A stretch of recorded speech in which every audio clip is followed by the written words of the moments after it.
Olá, estamos aqui com mais um episódio do nosso podcast Tribuna do Sucesso. Eu sou Ricardo Alvarenga, estou aqui com meu amigo Larry Borges e hoje nós vamos receber uma fera do direito, do mundo corporativo da advocacia e da parte de energia, nosso querido Giovanni Lois. Giovanni, Opa, muito obrigado pela sua Giovanni. presença. Obrigado, pessoal. Obrigado pela Prazer sua estar aqui. presença, Giovanni. Excelente. Giovanni, vamos lá. Eu tenho milhões de coisas para te perguntar, não é pouca coisa, não sei nem se vai dar tempo de eu te perguntar tudo que eu quero. Para quem não sabe, Giovanni é sócio da área de energia do escritório Matos Filho, que é um dos maiores, e se não for o maior, escritório de advocacia do Brasil. E foi meu orientador na UERJ, na pós-graduação que eu fiz lá em Direito Regulatório. Muito obrigado por isso também. Não, que isso, uma honra. Inclusive, o artigo que eu fiz para o trabalho final, eu vou publicar agora no tomo do livro do Fábio Amorim. Que legal, parabéns, Então, muito bom. a gente estamos caminhando aí no setor de energia. Vamos lá, Giovanni, eu acredito que por você ser do Matos Filho, você atenda uma advocacia ali de high ticket, de high level.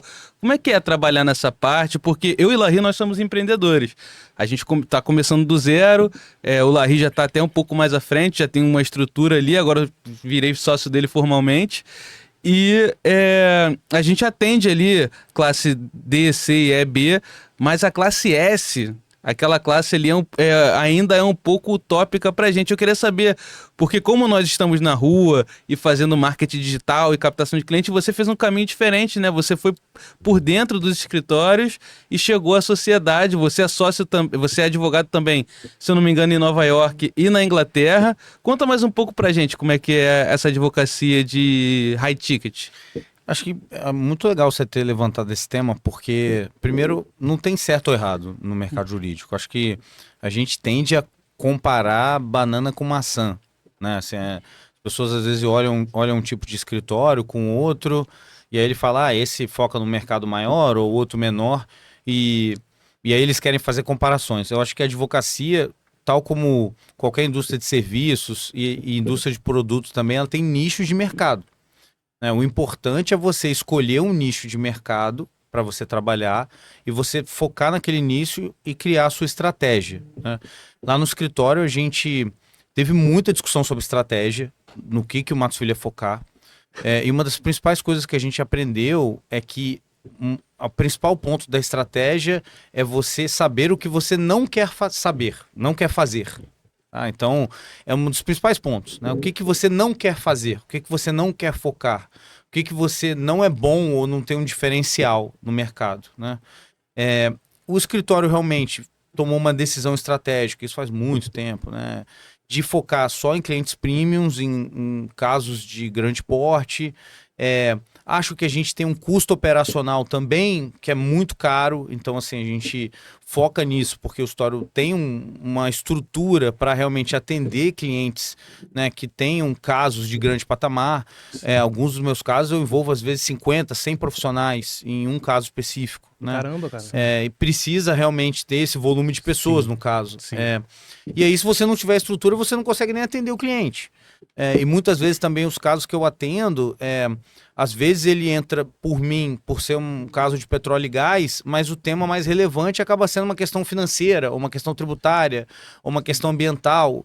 E aí, por ser um caso de grande porte, o cliente espera também que o especialista nessa área seja uma pessoa de um nível muito elevado, reconhecido dentro do contexto do mercado, né? Eu acho que é um caminho que tem seus benefícios, né, mas tem também os seus prós e contras, vamos dizer assim, né? É uma carreira que você, até você virar sócio, você passa muitos anos, né, gramando, vamos dizer assim, né, trabalhando ali. Sim. Pode ser, as pessoas às vezes não pensam muito isso, mas às vezes você é um empreendedor, no curtíssimo prazo de tempo, a gente estava falando disso mais cedo, né? Sim. Você tem retorno financeiro maior do que um advogado da sua idade no escritório de advocacia, né? O empreendedorismo, às vezes, pode trazer isso.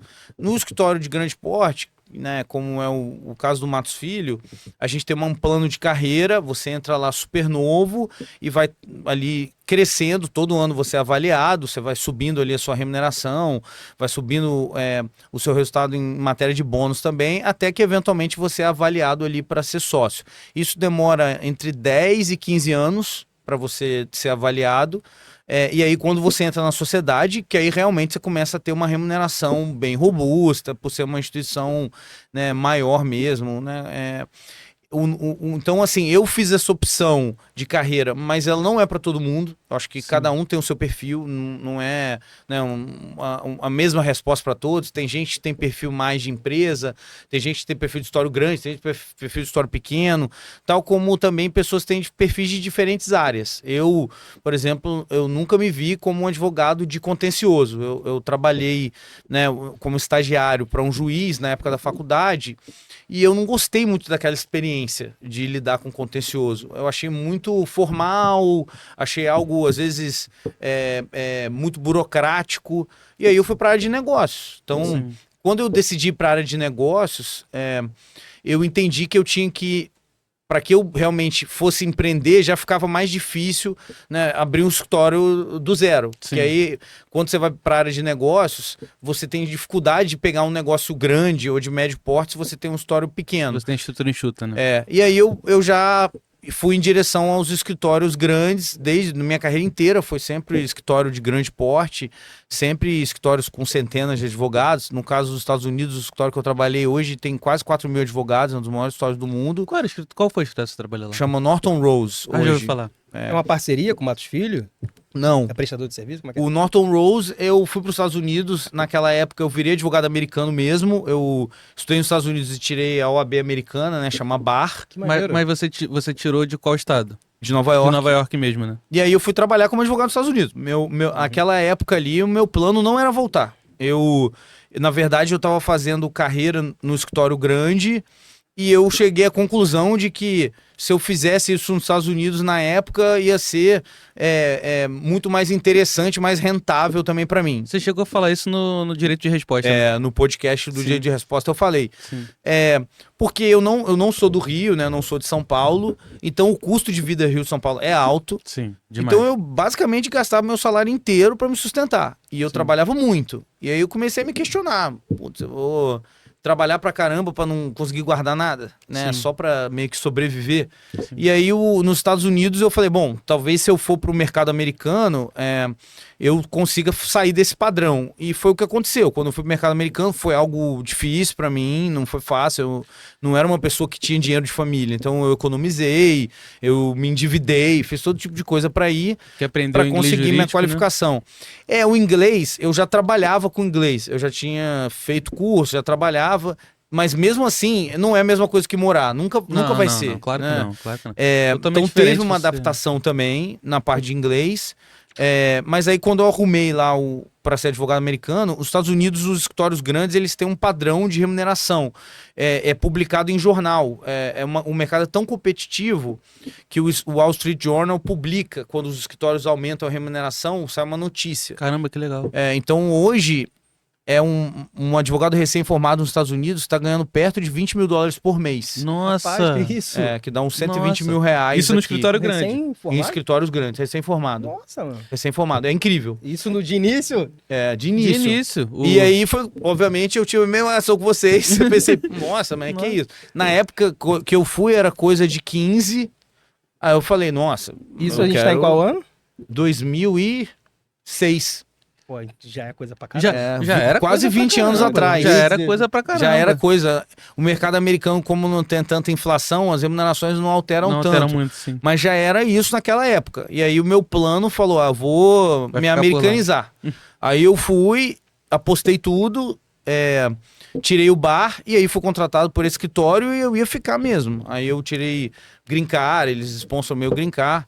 Eu só voltei pro Brasil realmente por causa do pré-sal. Naquele meio do caminho ali aconteceu o pré-sal e aí eu acabei retornando pro Brasil. Aqui no Brasil eu acho que as oportunidades de escritório grande, elas se tornam muito interessantes uma vez que você vira sócio. Claro. Antes, é interessante o aprendizado. Acho que a remuneração não é baixa, obviamente. É uma Não, remuneração não, boa. não. Mas Sobretudo quando em você questão de vira bônus, sócio... né? Desculpa te interromper, o Matos Filho teve um ano que ele deu 10 vezes, né? A gente deu 13 salários de bônus 13 ano salários de passado. bônus. Caraca, que Foi o maior bônus da nossa história. Foi um ano muito bom. A gente já tinha dado 12. A gente dá bônus uma grande parte da tua remuneração, ela tá no bônus. Ali. Quando me chamaram pra entrevista, a primeira coisa que me encantaram foi isso. Ó, a gente tá dando 10 vezes aqui de bônus. Aí eu falei, só pro pessoal entender.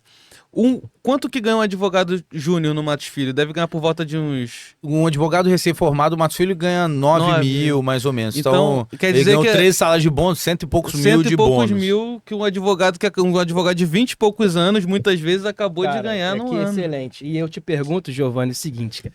Eu tenho minha operação, você tem a sua, o Ricardo tem a dele. E eu tenho muitas curiosidades de como que é a sua. Se eu fizer alguma pergunta aqui que você não queira ou não possa falar, eu te peço a gentileza de você me travar que a gente tira ali. A gente é muito transparente do Matos Filho. Sim, legal. Vocês escolheram o escritório certo e a pessoa certa. Pô, Matos Filho impulsiona transformações o tempo todo. Pô. Esse é o lema deles. Uma vez eu falei isso com o Quiroga, que está convidado também para aparecer aqui, até porque ele foi um dos fundadores, né? Então, uma vez eu falei, foi justamente por isso que me chamaram uma época para ir, porque eu falei que eu fui lá no LinkedIn dele, que vai todo mundo começar a fazer isso. Fui lá no LinkedIn dele e falei, ô, doutor Quiroga, o senhor está impulsionando transformações na minha vida, eu sempre quis trabalhar no Matos Filho, eu quero trabalhar aí. Aí, falei isso e virei as costas, né? Ele falou, tá bom, manda seu currículo aí. Uma semana depois me chamaram. Só que, como eu sempre quis trabalhar na área de energia, eu consegui trabalhar com o Pacheco, que também é convidado, também vai vir aqui, dos Fernando Pacheco. E eu já tava na área de petróleo e gás. E aí eu falei, poxa, não vou pro Matos Filho pra seguros. O sócio, uma super gente boa, era em São Paulo. E aqui eu falei, não, vou continuar na área de energia, que é a área que eu gosto. Inclusive, vamos falar sobre isso daqui a pouco. Então, Giovanni, eu gostaria de fazer uma pergunta voltada para a sua operação, para o contexto que você está inserido, rapaz, que é o seguinte. O Matos Filho, ele atua Brasil e fora do Brasil. Como que funciona, Giovanni? Para você, como sócio, que tá lá como um dos sócios, né? São quantos sócios? Hoje temos perto de 140 sócios, mais ou menos 140 sócios. Meu amigo, me explica, por favor, como que funciona essa distribuição de lucros? Sim. Eu quero saber o seguinte, por favor. O Matos Filho, o donozão lá, ele fica com... Eu vou dar um nome aqui, eu vou dar um nome de leigo. Ele fica com tudo. Vou dar uma expressão de leiga. Ele fica com tudo e ele vai distribuindo isso de acordo com o quê? O Matos Filho mesmo já aposentou. Ele não tá mais no escritório. O Ariosvaldo, os grandes escritórios brasileiros, com algumas exceções, vários deles ou o sócio fundador faleceu ou já se aposentou. Exatamente. Aí o dinheiro fica para a instituição. O dinheiro fica para os sócios.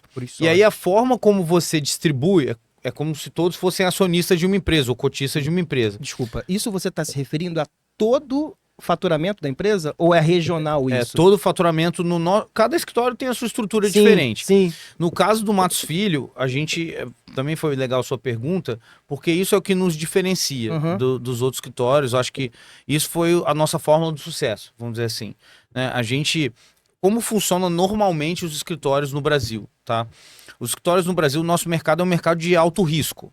Sim. Então, as pessoas tendem a fazer contratações no Brasil em que ele tenta minimizar o custo do profissional. Sim. Então, o que os escritórios fazem, né? Eles, tradicionalmente, eles criam algum tipo de remuneração que está ligado ao seu desempenho individual. Então, você vai falar, Larry, você vai ganhar aqui 20% do que você trabalha, 20% do que você traz, né?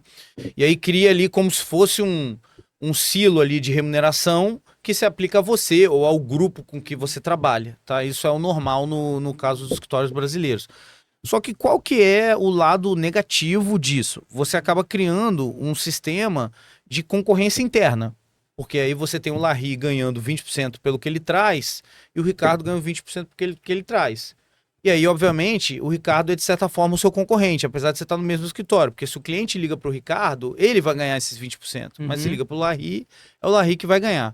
Então, a história da advocacia de grande porte brasileira, ela é uma história de cisões, tá? Porque os escritórios têm esse modelo, as pessoas vão formando grupos dentro, e aí os escritórios acabaram cindindo. Então, né, uma coisa histórica, que eu comecei minha carreira no Pinheiro Neto. Então, que é um excelente escritório também. Excelente, né? É nosso grande concorrente. O Pinheiro Neto, por exemplo, ele é um escritório mais antigo que os demais, está com 80 e poucos anos. O Dr. Pinheiro trouxe essa lógica de grande escritório para o Brasil. O próprio Ariosvaldo Matos Filho também chegou a trabalhar lá no Pinheiro Neto. O Pinheiro Neto foi a origem, por exemplo, do Machado Meyer e do Lefosse. São dois escritórios que são sócios que saíram dele e criaram o Machado Meyer e o Lefosse. Esse movimento acontece bastante, né, Giovanni? De pessoas saírem, de trocarem os sócios, de criarem novos escritórios. A criação de novos escritórios, é isso que eu tô falando. Essa cisão é uma característica muito intensa do mercado brasileiro. Você vai para o mercado americano, você ter uma cisão que cria outro escritório é algo raríssimo. Não é comum. Você tem pessoas que vão para outro escritório porque não estão satisfeitas. E na maioria das vezes são indivíduos, 1, 2, 3 no máximo. Aqui no Brasil, às vezes você tem um movimento de 5, 7, 8 sócios que saem ou formam um escritório ou vão para outro. E é por isso que eu estou explicando. Por quê? Porque a forma de remuneração deles, eles já atuavam como se fosse um escritório individual, praticamente, dentro de uma instituição maior. Sim. E aí eles simplesmente saem e criam outro. Outro ponto também que pesa, né? A gente tem a questão do lucro real e do lucro presumido. Sim. Né? Então, a tributação ali que você tem, ela praticamente incentiva você a ter um escritório até um certo porte, porque o volume de imposto de renda que você paga, uma vez que você entra, né, no próximo nível, né, já é maior. Sim. Então, várias pessoas também saem e falam, bom, eu vou sair, que eu vou para tributação menor, e aí eu tenho um escritório menor, eu vou ganhar menos de receita, mas eu também vou pagar menos de imposto. Pagar menos de imposto, eu vou lucrar mais. Eventualmente também ele vai ter um sistema de remuneração dos advogados sem carteira, aí ele vai pagar menos também. Nos escritórios grandes, né, como o nosso, a gente não pode se dar esse luxo. Nossos advogados são todos com carteira, os não sócios. Porque a gente está sempre muito visado, né? A gente tem que fazer tudo de uma forma muito, às vezes até correta demais. Vamos dizer assim, né? É a preocupação gigante ali de fazer as coisas corretamente. Lá não tem nenhum associado, então? Não tem ninguém que não tenha carteira assinada. Caramba, a não que ser o maneiro, sócio. cara. A não ser o que sócio. maneiro. Os sócios são... E os sócios são sócios de verdade. Então, o que é o modelo que o escritório, na verdade, a gente não criou? A gente trouxe do exterior, né? A história do escritório foi que o escritório percebeu, o Matos Filho, ele é mais novo, né? Ele tem 30 e poucos anos. Sim. Então, isso ele tinha 15 anos de idade, vamos dizer assim, o escritório era novo. Ele percebeu essa tendência de cisão no mercado e os fundadores, na época, os sócios principais, né, na época o Quiroga estava muito envolvido nisso também, eles começaram a discutir como eles poderiam fazer para que isso não acontecesse e como os escritórios estrangeiros chegavam a 3, 4, 5 mil advogados sem ter cisão. E aí eles foram estudar isso e eles perceberam que realmente o modelo deles era um modelo de sociedade de verdade. O que significa isso, né? Que é o modelo do escritório. Todos os sócios são realmente sócios, todos ganham ninguém tem salário, a gente tem uma porcentagem do lucro da firma Maneiro, como um todo. sim. Legal. E aí você tem 14 níveis de sociedade. Você começa num nível com um certo volume de cotas e aí você vai subindo ou descendo ou ficando igual. Né? Você tem um comitê de avaliação eleito, a gestão do escritório também é eleita. Cotas e a percentual. É o percentual. percentual. É o número de pontos que a gente fala, é um percentual da sociedade. Então você vai ter lá 1%. Aí o escritório deu 100 milhões de lucro, você vai ganhar 1 milhão. Então o escritório fez esse sistema para que você criasse uma lógica de não concorrência, mas sim de cooperação Faz todo entre os sentido. sócios. Porque aí eu não vou ficar tentando trazer cliente para mim, eu vou trazer cliente para nós. gente. Isso Sim, aí. só Todos que os aí, clientes são Giovanni, institucionais. Sim, aí nesse caso, o exemplo anterior foi 20% para você, 20% para você. Esse é o segundo exemplo que você deu, que é o que o Matos Filho aplica, 1% para você que vai ser dividido esse mesmo 1%. Aliás, 1% para cada advogado. meio Cada por cento. sócio vai ter uma participação. Qual é a menor participação de desculpa, sócio lá? A minha dúvida esse 0,5%, ele meio ou 1%, por exemplo, ele se aplica em cima de um 100% de lucro. Sim. Aí você vai tirando esses porcentagens pros sócios. Isso. Beleza. Aí ainda sobra um montante. Todo o lucro é distribuído para o sócio. Todo o lucro é distribuído pro sócio. Tirando o que a gente tem de caixa, que é uma reserva para custo. Eu acho que é nesse ponto que eu gostaria de chegar. O Matos Filho tem um caixa, o escritório tem que ter um caixa, né? Sim, a gente tem um caixa que é para o nosso OPEX, custo operacional, desse ou algum caixa, CAPEX que a gente vai fazer, algum investimento. É desse caixa que você tira o custo operacional. Isso, o custo operacional, o custo de investimento é todo desse caixa. Então, mas tem investimento nesse caixa? Tem, porque a gente faz investimento em infraestrutura, por exemplo. Renovação do escritório, reforma de andar, a pegar um outro espaço físico, isso são considerados capex. Tem um pontozinho que eu não consegui entender, que pra mim é muito importante, que eu quero aplicar isso no meu negócio. Depois que faz a distribuição do lucro, ainda tem que sobrar um pouquinho pro caixa. Sim, a gente separa um pouco pro caixa. Um pouquinho pro caixa. Cara, eu queria muito saber quanto que sobra. É percentual, é o quê, qual cara? porcentagem? Não, a questão do caixa, ela é estudada, ela não é uma coisa fixa. A gente tem uma noção do nosso custo. Sim. Né? Então o caixa, ele costuma ser mais ou menos 3 meses.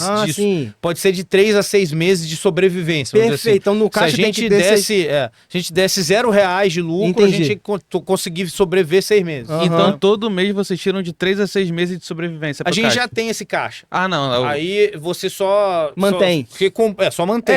Aí você usa esse caixa pra investir, pra fazer investir pra dar retorno, por exemplo, o caixa parado. Não, fica investido. Fica investindo em renda fixa e aí você tá ali. Aquele caixa tá guardado pro momento ruim, vamos dizer assim. Uma coisa que eu sempre Espero quis entender. não precisar do caixa. Tô Não, entendendo. sempre. Uma coisa que eu sempre quis entender, quando eu trabalhei em muitos escritórios grandes, né?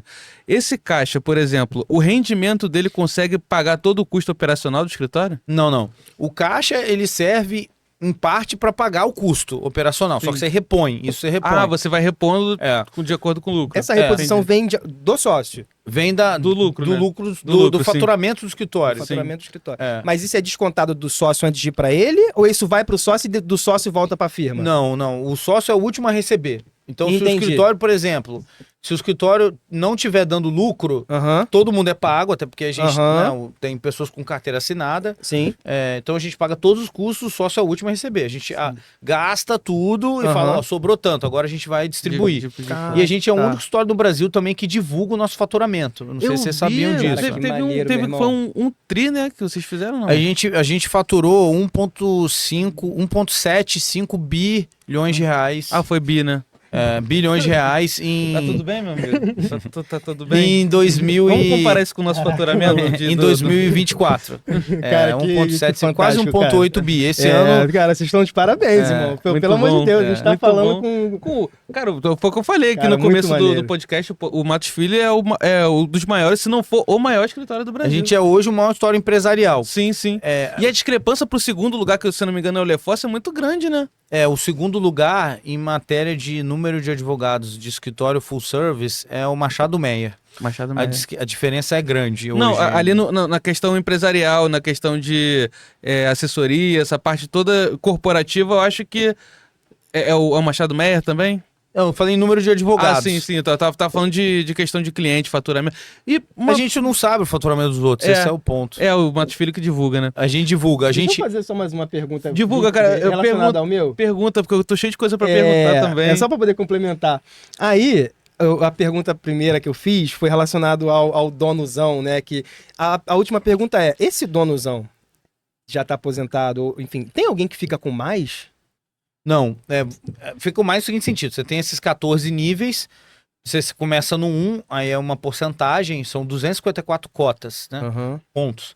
E aí você vai subindo todo ano. O nível 14 é o nível máximo da instituição. E aí tem pessoas que estão posicionadas naquele 14, que é o máximo de remuneração da instituição, que é a maior porcentagem do lucro possível. Então a distinção ela vira só no nome.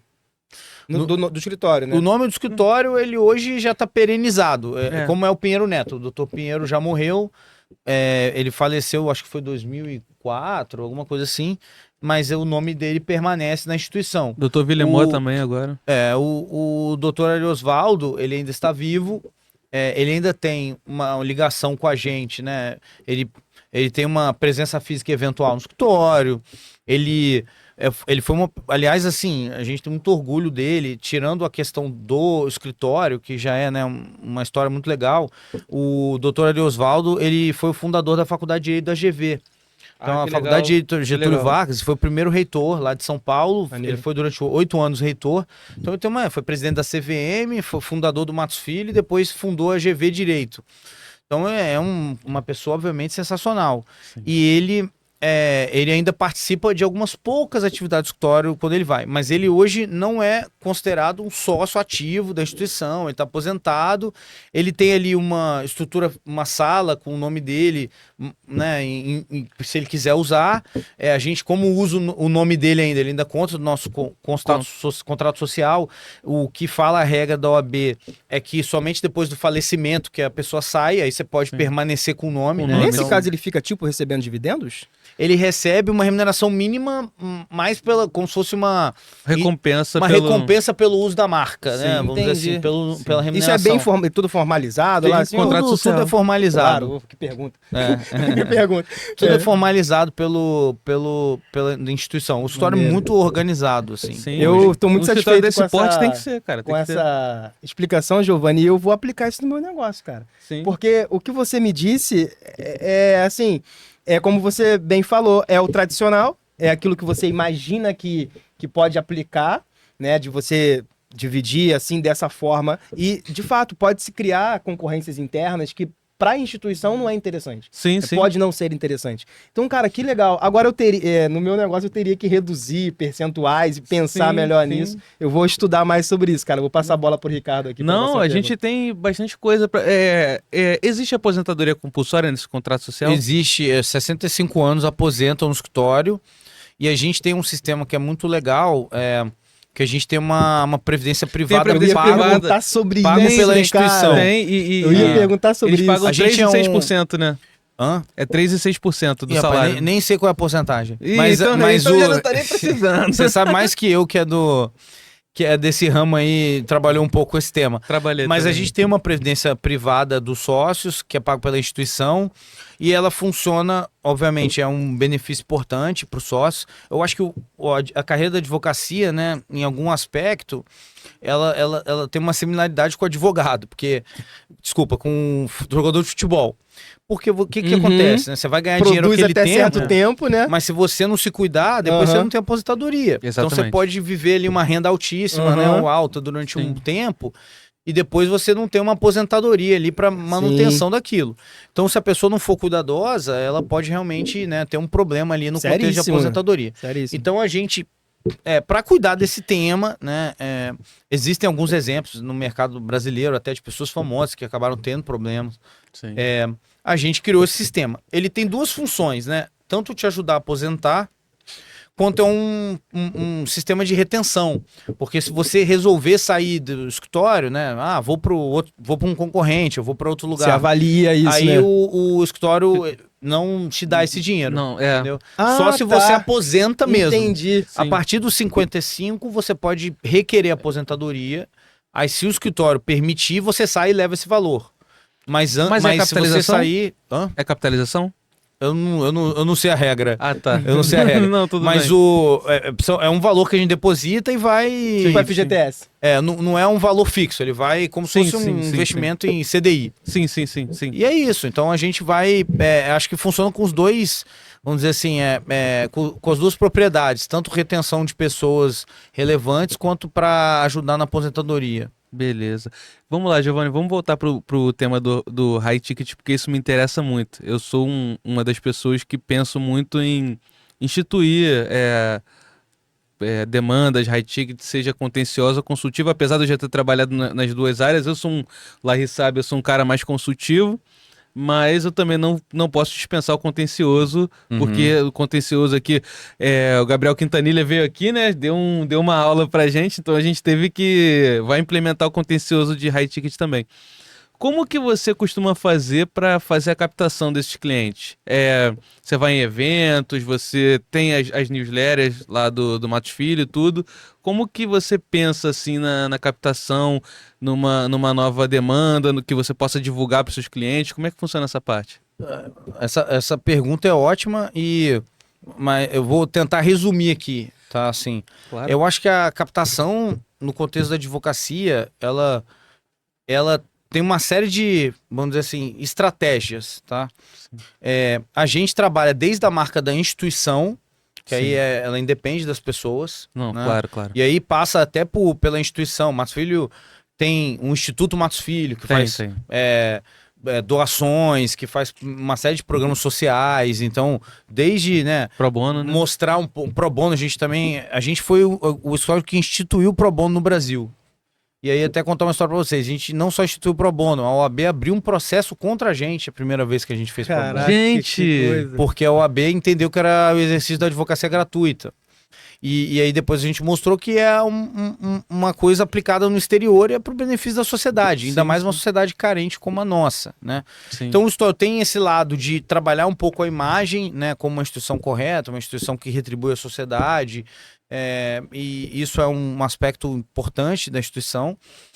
E aí você tem um lado de você trabalhar a imagem no contexto de áreas específicas do direito, né? E tem você trabalhar a imagem dos profissionais específicos da área. Então, e o relacionamento individual desses profissionais com as pessoas. Então, você tem que olhar como se fosse um 3D, né? Assim, tudo isso impacta, né? O cliente, primeiro, assim, eu acho que um elogio pra gente de trabalho de marketing é quando a pessoa conhece o Matos Filho antes de conhecer o sócio. Porque a gente fez um excelente trabalho no nome institucional. Né? E só a percepção, Matos Filho, o cara já cria aquela imagem, legal, história grande, história sólido, né? Isso é uma percepção de imagem importante, né?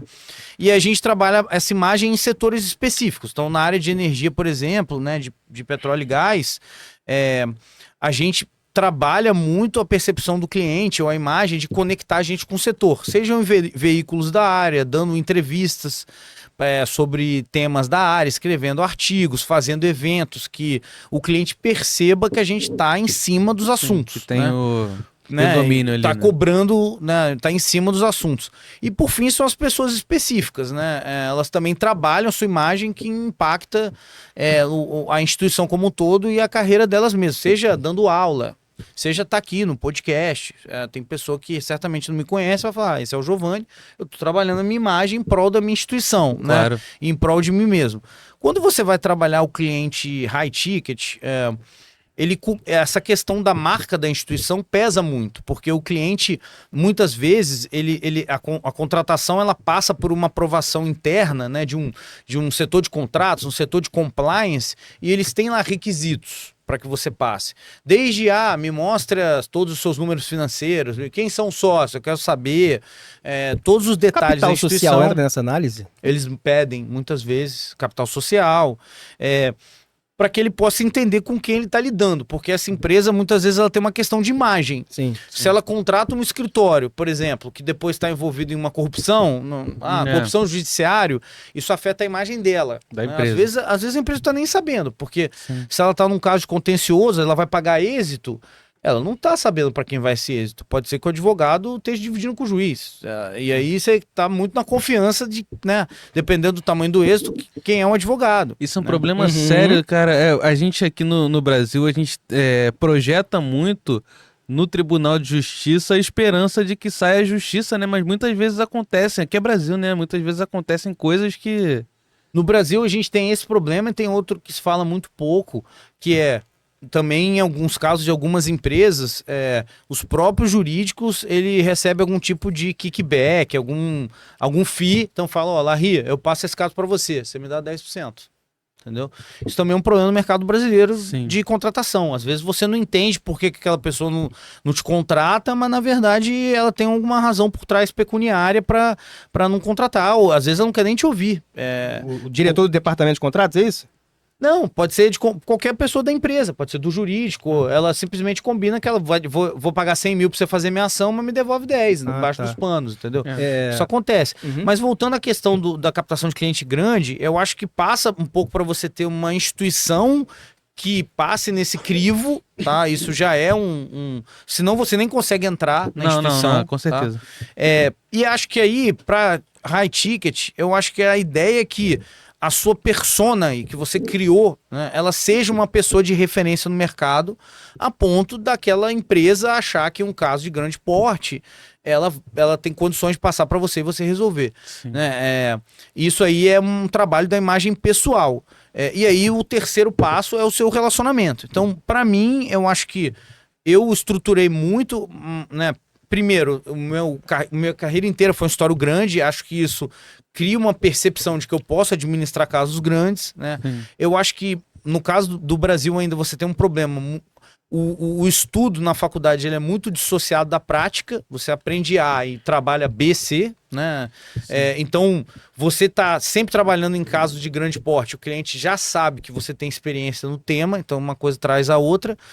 Mas sim, você tem que trabalhar a sua persona e aquele, né, a sua reputação no mercado para que as pessoas também saibam, às vezes, que você tem aquela capacidade, aquele conhecimento e também aquele currículo, né?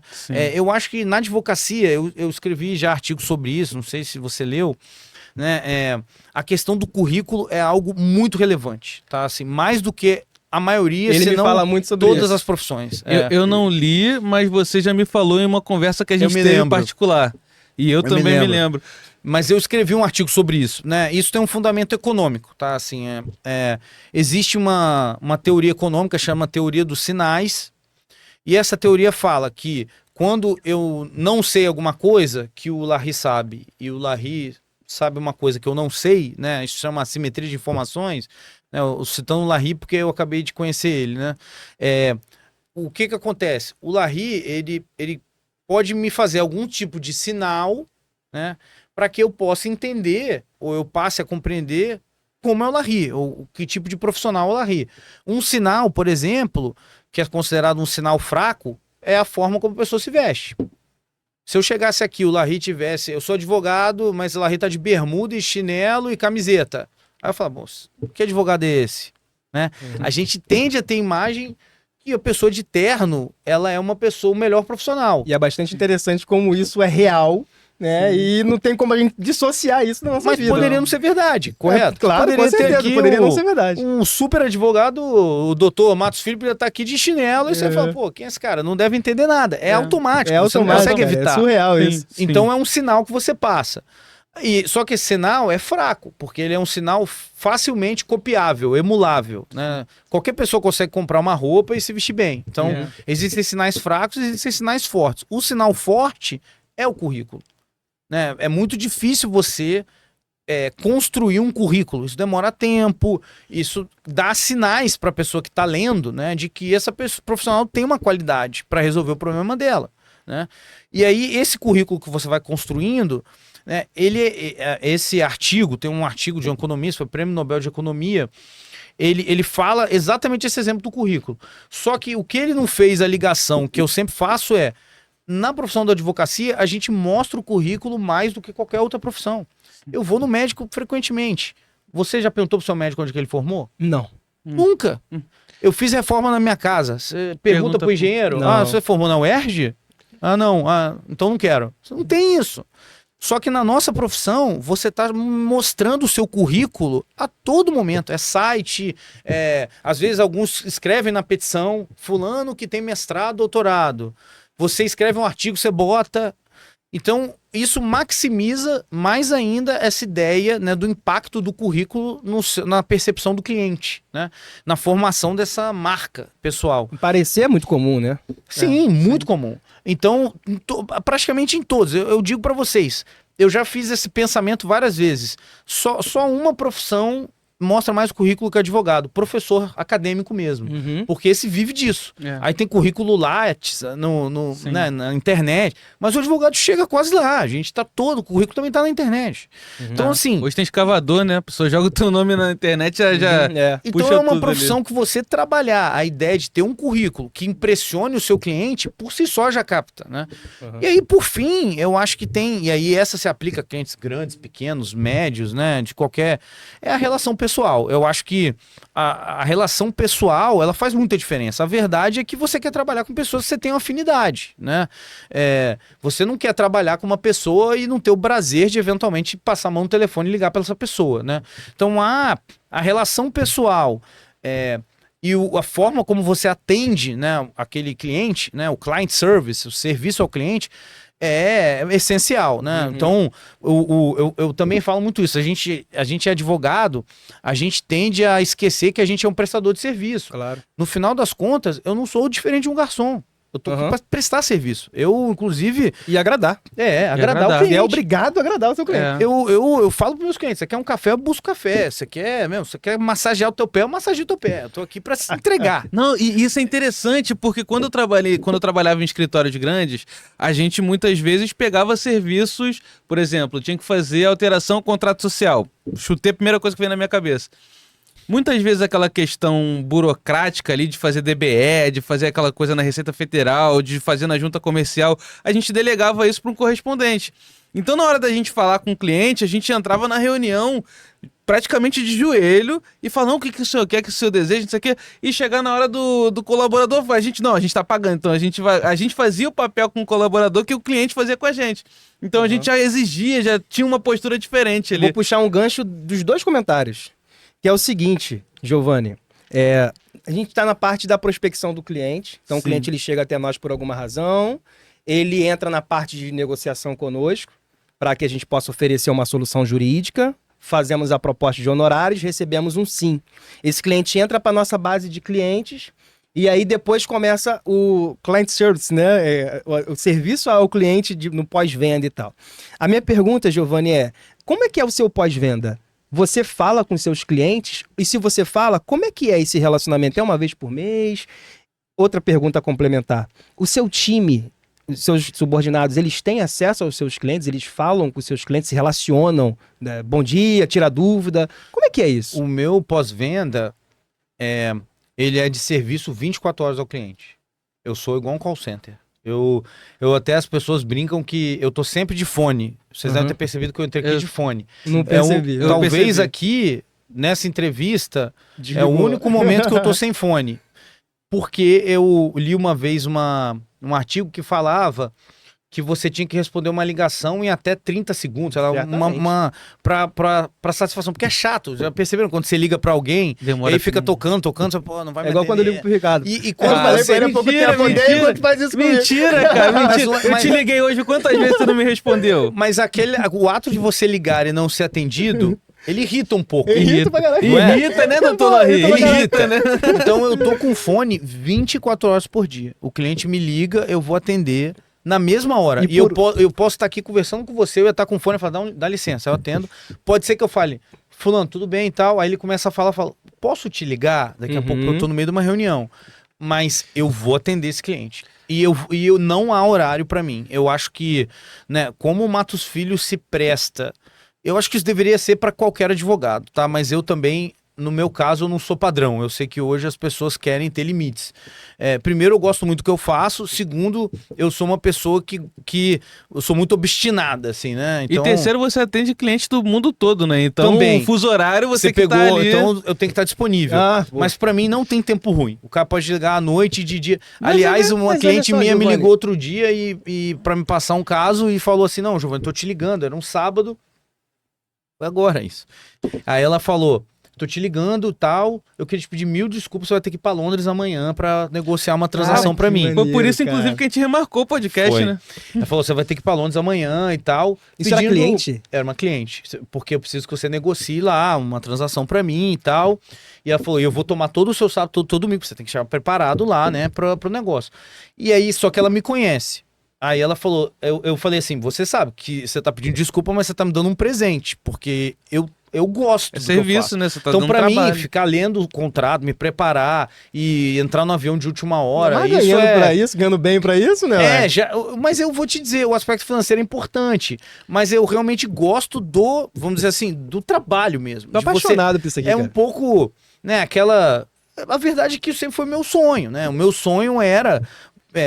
eu via aquele filme de advogado, aí você viu o cara indo, pô, vou pro tribunal, ou sei lá, vou pro exterior, vou negociar um negócio importante, né? É uma experiência diferente, né? Sim, sim. Você pode viajar pra uma cidade grande, pra Rio, pra São Paulo, ainda mais eu que não sou de Rio e São Paulo, já era encantador, mas a experiência de você viajar pra Nova Rio, York, São Paulo, né? Londres, Nova York, mas a trabalho É maneiro, diferente, né? é legal maneiro, também. né? Legal tem, pra tem, caramba. tem legal. alguém te esperando numa Pô, sala, maneiro você vai pra ter uma caraca. reunião, aí Sim, você, sim. entendeu? É uma... Vindo de Legal. outro país e tal. Vindo de outro país, é uma outra... né? Na verdade, essa questão da áurea do empreendedorismo, do mundo corporativo, né? Eu acho isso muito maneiro. Você se sente bem, né, de você estar ali vestido daquele jeito, indo pra aquele lugar pra fazer Representando a aquela coisa. instituição. Sim, eu Acho acho muito que, legal. eu acho que, e assim, por isso que eu falo, as pessoas que não têm esse prazer não deveriam fazer, porque tem muita gente que tem. Sim, Às vezes a pessoa se força em função de uma questão financeira, ou sabe? Eu acho que se ela não tem, ela tem que pensar duas vezes se ela realmente quer fazer a profissão. Porque quem tem sabe que aquilo é uma, É uma entrega. coisa. Você é se uma entrega. entrega. Ao mesmo tempo, né? Aquele negócio. Pra mim é igual jogar videogame. Quando eu era novo, eu adorava jogar videogame. Eu não canso. Entendeu? Ou vai jogar bem e pra Eu sempre, vou ou vai jogar. jogar. O cliente Você vai tem pedir. Play eu vou... 5? Eu tenho. Ih, vou te adicionar, eu comprei o Play 5 agora. Você joga qual jogo? Eu jogo FIFA com meu filho. Caraca, eu tô com maneiro. peguei o FIFA 25 semana passada. Eu jogo FIFA direto lá com meu filho. Vamos jogar uma partida. Vamos jogar. Porque o pior é que toda vez que eu conversei com o Giovanni, era 5 da manhã, 6 da manhã. Geralmente esse é esse horário Eu que a gente acordo muito conversa. cedo também. Ô, Giovanni, mas, cara, eu entendi que seus clientes te ligam, comigo também é assim. Eles me ligam, O eu pós-venda atendo. é esse, cara. eu É disponibilidade. E eu Perfeito. acho que tem uma coisa do tom de voz, tá? Outra coisa. Claro. Quando o cliente te liga, ele tem que sentir Que você tá com prazer de que você atender tá ele. com prazer de atender. Uhum. Vou dar um exemplo pra vocês, né? Assim, garçom.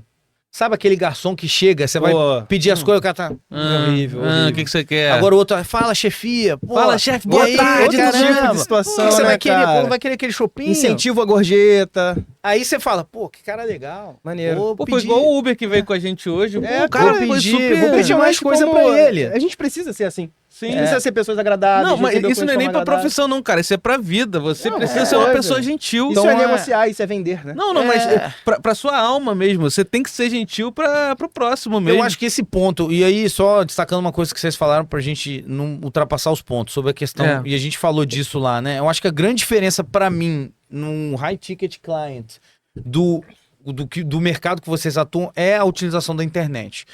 A internet pra gente, ela não é uma área de foco, mas veja bem, ela é uma área de foco para a formação da imagem corporativa. Manutenção, né? Mas não para uma captação mais direta, tá? Sim.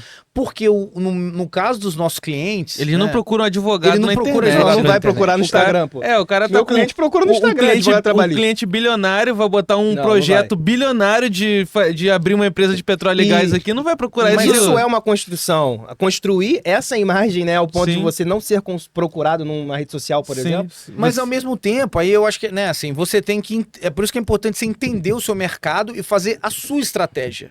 E Sim. não olhar o outro e falar, fulano fez isso, eu vou copiar. Giovanni, mas em algum momento o Matos Filho ele foi pequeno, velho. Foi, há muito tempo atrás, quando não tinha internet. Quando não Então, tinha internet. É, aí não dá mais tempo pra Não poder dá pra comparar, não somos referência. Não dá mais. Mas eu vou dar um exemplo, né? É um case, né? Algumas pessoas gostam, outros não. É polêmico. Né? O escritório Nelson Williams. Ó, a né? gente vai chegar nele. Foi A gente ia chegar convidado nesse também ponto. pra vir no podcast, Mas é um escritório que, se você olhar sob o aspecto de utilização das mídias, é uma referência. Não, é uma referência, De case, pô. né? É um Referência. case. Né? Hoje eu, Do às vezes... sócio também, especialmente do sócio. Exato. Aliás, o Majoritário. próprio, né? Ele criou uma imagem, uma persona de Um sucesso. personagem. É um personagem. E aí aquele personagem ali atrai clientes. Personagem que tem livro, personagem que tem boneco. Então, assim, não, realmente ele criou um personagem E ele é mesmo, aquela cara. pessoa acessível. Eu mandei mensagem pra ele, ele respondeu. Eu falei, o Dr. Nelson Williams, eu quero fazer negócio com você. Aí ele botou aquele emotion dos dois olhinhos assim no. Tipo assim, fazer negócio, o cara. Não importa que é o Ricardo Alvarenga, pé de chulé que ninguém conhece e ele é o Nelson Williams. Ele tá ali disponível pra fazer Eu negócio. acho, eu acho também que é uma coisa que eu vou falar pra vocês, eu aprendi um pouco na minha vida corporativa. As pessoas mais bem-sucedidas, as que são muito inteligentes mesmo e cresceram, né, por esforço, elas normalmente não são arrogantes. Pelo contrário, ela é uma pessoa que ela reconhece Que dá pra chegar ali. Não, e reconhece a necessidade de relacionamento. E ela reconhece também que o mundo dá voltas. Aham. Eu já Cara, acho que você falou na minha tudo carreira agora. pequena, isso. né, na minha O mundo dá carreira, voltas. eu já vi muitas viradas. O Eu mundo já dá vi voltas, pessoas que mano. eu conheci, profissionais que, assim, novos que quando me procuraram, talvez você falasse assim, nossa, esse cara não tá bem posicionado. Hoje são super bem-sucedidos. Então, você não pode subestimar as pessoas. Você tem que... eu tento responder a todos que me procuram. Eu tento dar algum tipo de recomendação a todos que me procuram. E várias vezes isso voltou para mim de alguma maneira. Volta, sempre seja volta. você tem que entender que todos são stakeholders, né, no mercado. É. Stakeholder é pessoa... todos têm uma opinião. E essa opinião, ela acaba criando essa imagem que eu falei. Desculpa falar. eu te interromper aqui com uma coisa nada a ver, talvez, com o que você esteja falando, mas qual o valor da hora que o sócio do Matos Filho cobra no seu nível de sócio? R$3.000 mais ou menos. R$3.000. Então a gente, com 2 horas aqui, a gente tá ganhando R$6.000 de conhecimento. Que 6.000 reais. isso, meu 6 irmão. mil. Obrigado, e mais os cara. mais os 3.000 que ele já tinha me feito 1h30 de conversa Meu comigo Deus do antes. céu. Então. Que despesa, hein, cara? Não, cara, é bom. Giovanni, isso. mas ficou faltando entender uma coisinha. Eu compreendi que o cliente ele te liga e você atende sempre que possível. Mas e quando você não consegue, quem vai atender esse cliente? A equipe, né? A equipe do Matos Filho, ela é treinada para isso também. Esse atendimento é feito por um sistema do Matos Filho? Não, a gente não tem nenhum tipo de sistema especial. Hoje os advogados todos fornecem celular para o cliente, está na assinatura. A gente Celular faz dele? celular pessoal dele e e-mail corporativo. e né? e-mail corporativo. A instituição não tem controle sobre essas conversas? Não. Controle específico não. É O cliente mesmo? pode ligar e conversar com o advogado. É porque não tem risco, né? Eu acho que... Não tem Não? risco. Não. Eu acho que as pessoas são treinadas já. né? Tem uma cultura ali do escritório e tal, Para mas... dar o atendimento ao cliente. Mas como que vai saber, assim, a informação que foi passada, se a informação passada foi certinha? Eu acho que é difícil. Assim, o que a gente faz é, se a pessoa deu aquele primeiro atendimento, ela vai informar o sócio. Tá? Certo. Realmente, assim, não tem como não passar antes ou depois pelo sócio. Tá? O sócio no final, não tem caso sem sócio no escritório. Uhum. E o sócio, ele, como é dono do negócio, ele tem interesse de que as coisas saiam corretamente. Uhum. O cliente, ele já tende a ligar para o sócio, na maioria das vezes, porque Sim. ele quer ser atendido pelo sócio. Sim. Agora, se por acaso tem uma emergência, ele ligou para um advogado, o advogado vai dar o atendimento e depois ele vai reportar, seja por WhatsApp, por e-mail, vai falar, ó, eu atendi aqui o cliente, ele falou isso, eu falei isso. E ele comunica ao sócio, o sócio, se ele não comunicar e cometer esse erro, depois se for descoberto, ele vai tomar uma bronca. Uhum. O Matos Filho utiliza sistema interno para cuidar da sua base de clientes? Sim. Um sistema próprio? Tem CRM, tem uma série de programas.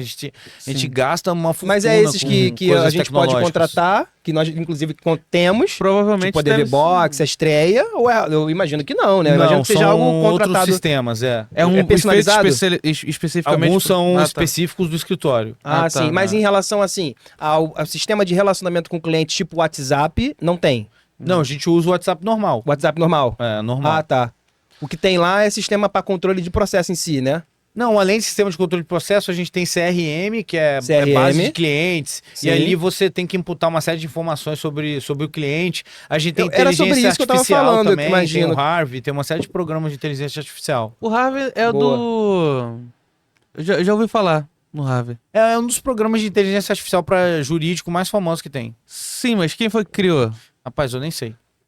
Não Tem- sei. Não foi o... O Harvey não é do Bruno? Não sei se é do Inteligência Bruno. Não, não é artificial brasileiro não, é Ah, estrangeiro. tá. Inteligência É artificial para você hoje, Giovanni, é fundamental? Eu no acho, seu que tá, dia a dia? eu acho que tá se tornando... Hoje é fundamental. Acho que tá se tornando Para cada mim é vez fundamental, mais... eu posso afirmar. Tá se tornando cada vez mais relevante. Acho que pra gente, hoje, é cada vez mais fundamental nas minhas atividades. É porque me parece que é 10 anos, sei lá, vou chutar aqui, 6 anos atrás, eu acho que eu poderia falar, não é fundamental. Mas acho que Nem hoje seis- eu nem devo seis falar, cara, é anos, fundamental. Nem 6 anos, eu acho que 2 anos atrás não era fundamental. É. Não é? Eu dei uma... Eu dava... Impressionante, cara. Eu fiz um curso em Harvard de Management of Law Firms e tinha uma aula de um professor chamado David Wilkins, só sobre tecnologia no direito. Tá? Esse professor é muito famoso, que ele era Sim, eu amigo já, pessoal do Obama e já ouvi falar dele. deu aula lá para a Michelle, né, e o Obama, eles estudaram em Harvard, ele deu aula para eles, é amigo pessoal. Ele na aula, ele falava sobre tecnologia no direito. Isso foi, eu acho que eu fiz há uns 6, 7 anos atrás. Tudo que ele falou lá tá acontecendo, mas mais do que isso, naquele momento você achava assim, impossível de acontecer. não vai acontecer. O cara Já que você fala de coisa impossível de acontecer na tecnologia, o que você acha sobre Quantum Calypse, apocalipse quântico? Que é da questão dos computadores quânticos, de usarem isso para questões de quebra de RSA, problemas militares. Eu não tenho uma opinião formada, mas eu te diria o seguinte: hoje, depois que eu me confrontei com a inteligência artificial, não duvido mais de nada, cara. Eu escrevi um artigo sobre isso, eu posso mandar para você? Pode, claro. Vamos lá. A partir de quando você começa, você no mercado de high ticket, a partir de quanto ou de quando você começa a definir um cliente como high ticket para você? O que é high ticket para você não é high ticket para mim. O que é high ticket pra gente é o que tá disposto a pagar os honorários do escritório. Que já é o mercado que a gente se posiciona. Sim, hoje a gente tem muito pouca flexibilidade.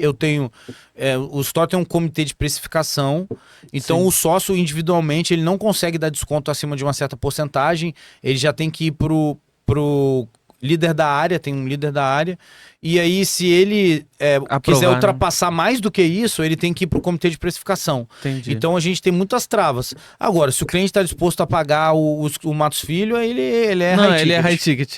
Legal. E aí você, por exemplo, qual foi, não sei se você pode falar isso abertamente, mas qual foi o maior valor que você já faturou em um cliente?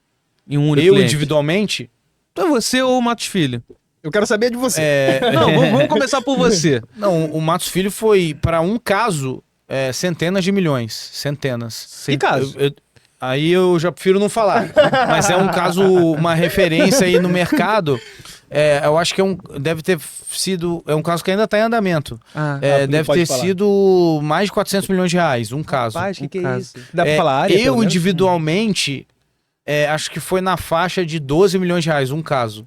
Mas foi um caso de assessoria? M&A. Compra e venda de empresa. Eu acho que foi justamente nessa parte de M&A que eu vi que o Matos Filho estava na frente Mas a discrepância era muito grande com os outros escritórios. Mas nesse tipo de situação, Giovanni, 400 milhões de reais, todo mundo... Aquela história que a gente estava falando, todo mundo vai ganhar. Esse caso, por exemplo, eu não trabalhei nada. Esses seus 12 milhões é o mesmo 12 milhões que outros também ganharam? Também. O 12 milhões também vai pro mesmo bolo. Hoje, né, como a história é muito grande... por mais que você fale, 400 milhões, primeiro, não foi 400 milhões uma vez só. Não ele foi ao longo de anos. Sei lá, 2, 3 anos. Tá? Não foi muito tempo, não. Deve ter uns 3, 4 anos no máximo. Então, sei lá, 100 milhões por ano. Mas isso foi só honorários iniciais? Esses foram honorários que vai tudo? Pagando a nossa hora. E aí, você vai faturando. Esse caso tem algumas etapas de êxito, mas a maioria foi hora em dólar. Sim. Vocês cobram em dólar. Por isso que deu o valor, né? Então, o 3 mil reais é a minha hora em reais. A hora em dólar de história é bem mais cara. Em duas oportunidades aqui, Giovanni, você falou assim... não quero nem falar inglês com ele hoje, então, são sócios, mas são sócios de verdade. Então, assim, eu destaco isso que você falou 2 vezes aqui, porque me parece que isso daí é o que equilibra essa balança da sensação de a remuneração ser justa, porque todo mundo é sócio de verdade. Agora, cara, no universo de 140 pessoas, não vou falar no Matos Filho, vamos falar de um escritório hipotético. Imagina que 10 não são sócios de verdade, né? Não, mas 140 são só os sócios, né? São sócios de verdade. Mas outros escritórios têm o que a gente chama de socinho. Sócio serviço. Eles têm, vários têm. A maioria tem. A maioria tem. O nosso salário não tem. E tal. Ele ganha um salário sem carteira. E é chamado de sócio, ele ganha bônus de salário. Então, na verdade, ele não é sócio. Isso é, na verdade, mais comum do que o nosso regime. Nosso regime é raro. Quando vocês se deparam com essa situação de que tem 10 pessoas que não são sócios de verdade por alguma razão, ao longo do tempo essa prestação de serviço foi se defasando, chegou a um ponto que está ruim, né? Como é que é essa política? Existem reuniões, feedback, até chegar ao desligamento eventual? Corte de gasto. Para que se mantenha, né? Foi uma excelente pergunta. Não precisa ser sócio de verdade ou não. No caso do Matos Filho, a gente tem isso. É um comitê de avaliação, você avalia todo ano. Aí você preenche um formulário e fala tudo que você fez ao longo do ano, não é só financeiro. E aí o comitê te avalia, faz entrevista com você, entrevista com o líder da área também para entender como você está indo, para ele chegar a uma conclusão de como está sendo a sua performance. Óbvio que se a sua performance não é uma performance minimamente aceitável, né, você pode ser demitido. A gente demite sócios no escritório. Tá. É comum. Vamos dizer assim, É comum. não é incomum. Qual a remuneração mínima de um sócio lá pela porcentagem? Qual a porcentagem mínima do lucro? Eu nem sei, porque são 254 pontos, eu não sei de cabeça o percentual Sim. exato, não. Aqui a gente vem perguntar de empreendedorismo, mas como é high ticket, isso fascina muito, né, a gente saber sobre essa questão de faturamento. Você consegue falar pra gente qual foi o máximo que você faturou em um mês, assim? Porque, assim, quando a gente faz a questão das horas, eu já trabalhei com timesheet também, você consegue faturar ali de uma forma bem, bem interessante, né? Mas, claro, de acordo com as horas que você trabalhou, que a equipe trabalhou no caso. Eu não me lembro. Eu acho que o mês, provavelmente, o que eu mais faturei foi esse caso que eu faturei de 12 milhões. Porque M&A, você paga muito ao final. É assim. Aí nesse mês eu faturei 12 milhões. Provavelmente foi o maior mês de faturamento da minha carreira. Mas o que a gente olha muito, do período normalmente não é mês, é ano, né? E aí, A gente olha muito ano. e você trabalha ali mais na parte de petróleo e gás ou você pega as partes do setor elétrico, de outras coisas Hoje eu também? faço, eu diria, uns 80% óleo e gás e 20% energia elétrica, mas mais voltado para novas energias. Então captura de carbono, biometano, Tá em voga SAF, agora isso, né? não é tipo solar e eólica, faço também, mas é mais Mas, difícil. A gente tem uma sim. equipe que só faz isso, então Sim. não faz muito sentido eu Você ficar faz focado PPA nisso. lá? Fazemos muito. A Poxa. equipe de energia elétrica é bem grande lá. Poxa, que legal. E o que você acha sobre a reforma do setor elétrico agora que foi aprovada pelo presidente? Não, acho que é uma boa reforma, uma iniciativa interessante. Temos coisas ainda para regulamentar e tal, mas Sim. vamos ver como vai evoluir. Giovanni, abaixo de você, diretamente, tem quantas pessoas? Eu sou o head da área, o líder da área de energia, de infraestrutura e energia. Nessa área tem mais ou menos 100 pessoas. Abaixo de você. Você Umas se considera... 90, uns 90 para ser mais exato. Você se considera um chefe casca grossa? Ou você se considera um chefe muito de boa? Como é que é? Ou Não, eu sou uma Meio. pessoa rígida. é rígido? Eu sou assim, eu acho que a pessoa que se exige muito, se cobra muito, ela tende a Cobrar muito dos cobrar as outros. pessoas, porque ela não consegue entender Não consegue. por que a pessoa, Eu acho que eu sou né? assim, você definiu bem. Por que a pessoa eu me não- cobro demais. não faz, né? Não Você entrega. considera aquilo mínimo, sei lá. Exato, Considera acho o que a básico. sua- O Vamos básico bater é... palma aqui, porque o a gente básico é tá você fazer falando isso isso a daí. semana toda. A gente tá falando isso a semana toda. Você consegue repetir exatamente o que você acabou de falar? Não Isso, consegue. acho que a pessoa que entrega muito, se cobra muito, ela vai cobrar muito dos outros Vai também. cobrar muito dos Poxa, que É legal. natural. E eu acho que hoje isso a gente passou uma fase, né? Que isso passou a ser algo interessantemente mal visto, né? Você cobrar os outros.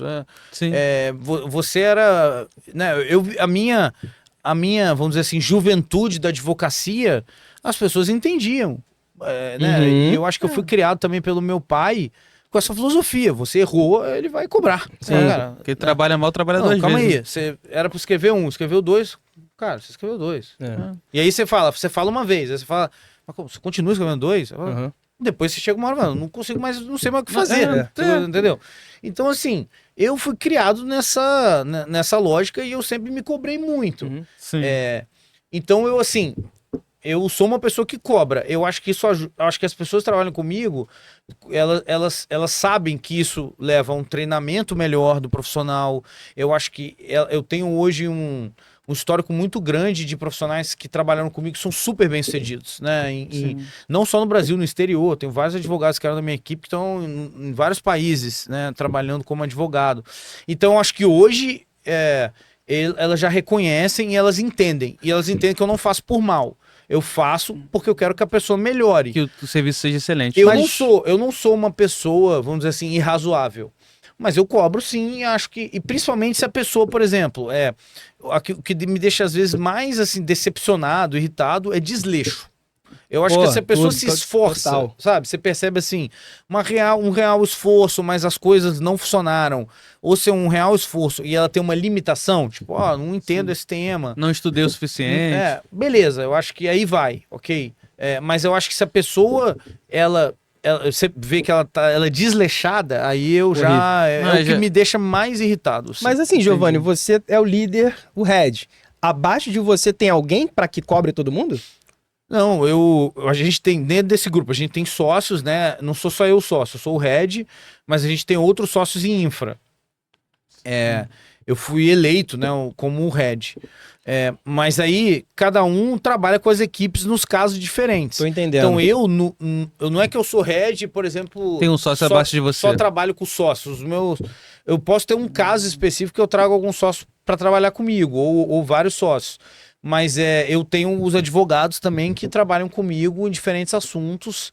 E aí esses advogados eu cobro deles, né? Eles são profissionais. Essa cobrança ela se dá como? Em reuniões presenciais, em reuniões de virtuais? Todo tipo. E-mail, tudo?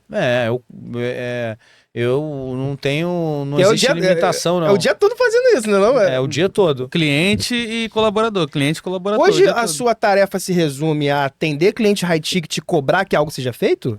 Não, eu faço hoje, eu acho que o advogado que quer se manter atualizado, né? Tem que botar a mão na massa tem que também. botar a mão na massa. Botar a mão na massa. Eu continuo sendo uma pessoa que não só bota a mão na massa, eu faço as negociações, né? Então eu tenho que estar...